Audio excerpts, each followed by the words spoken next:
Salve, salve pessoas. Hoje vamos falar de um grande clássico da sessão da tarde, Tudo por uma Esmeralda, de 1984. Então hoje eu prometo entregar no vídeo curiosidades, uma resenha crítica, se vale a pena assistir esse filme em 2026.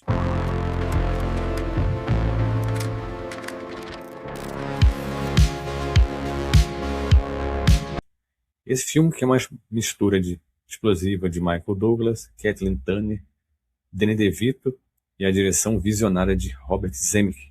Robert Zemeckis, na verdade, estava em baixa, ele vinha de bastante fracasso, então ele foi muito questionado. Então a produtora olhou também assim e falou: nossa, isso aqui não vai dar certo. Não, olhou alguns cortes e falou: não vai dar certo. E ele, que era cogitado para dirigir Cocoon, acabou sendo, digamos assim, demitido. E aí, depois que a produtora viu isso foi um sucesso de bilheteria, aí chamou ele de volta para Cocoon, ele falou: não, não quero não. E foi um acerto, porque aí ele escolheu De Volta para o Futuro, e foi a virada na vida dele. Ele conseguiu ser o diretor aclamado que ele é, graças, claro, Tudo por Esmeralda foi o que catapultou ele, e De Volta para o Futuro consolidou. E no filme, a protagonista é John Wilder, vivido por Kathleen Turner, que também não era cogitada para ser a protagonista, porque os produtores achavam que ela era um sex symbol, então ela não poderia viver uma escritora desajeitada e solteirona.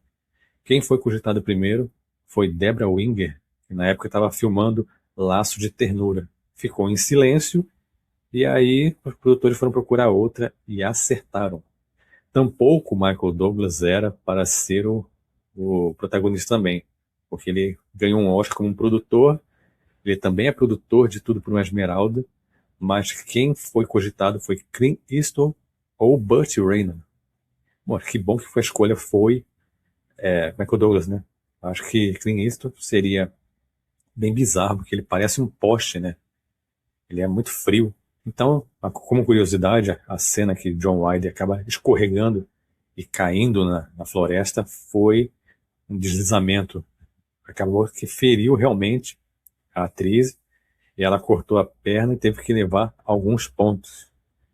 Tem a cena clássica de segurando, né, o crocodilo, ou o jacaré, né?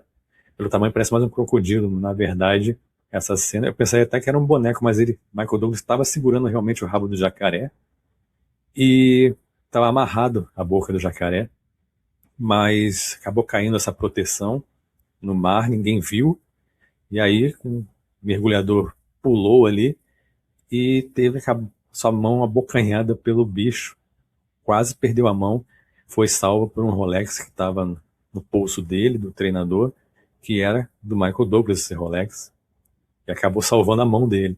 Depois os mergulhadores acharam o Rolex. A única curiosidade é saber se estava funcionando ou não, né? Se o crocodilo tinha realmente abocanhado a ponto de estragar. Mas essa informação, infelizmente, eu não tenho. Bom, a aventura toda era para ser vivida no México, como a ideia original, depois mudaram para a Colômbia, mas foi filmada no México, só para contextualizar.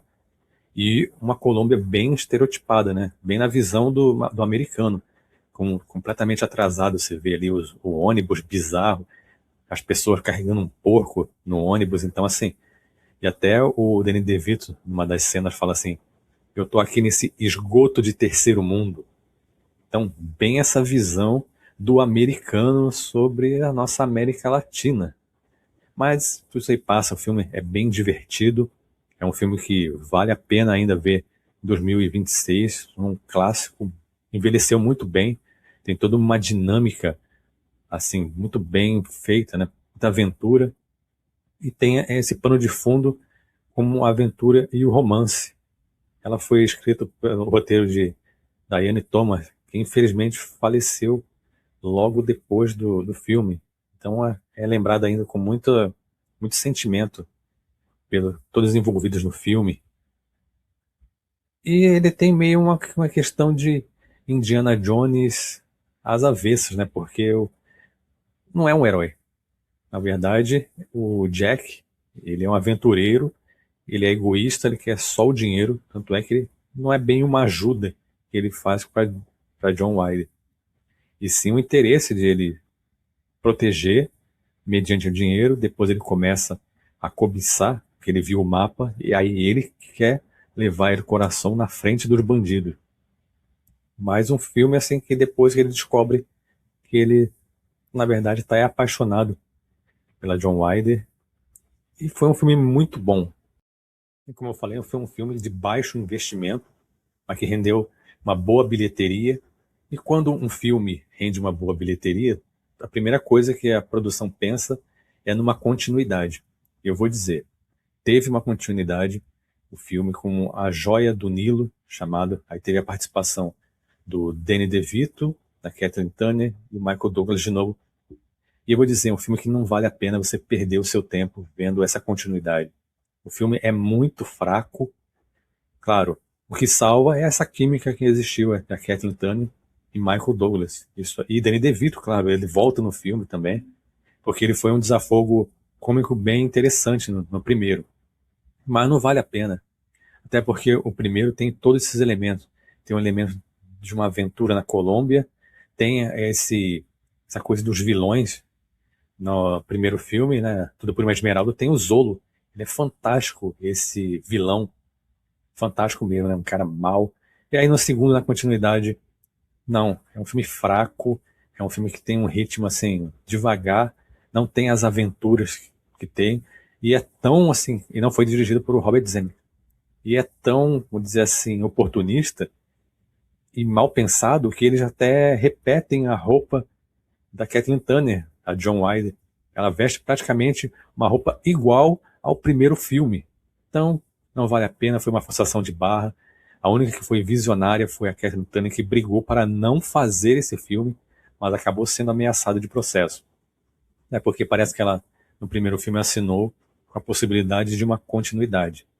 Então ela fez de má vontade, era um clima ruim, porque a todo momento ela só esperava uma brecha para quebrar esse contrato e processar de novo a produtora, porque ela fez sobre ameaça.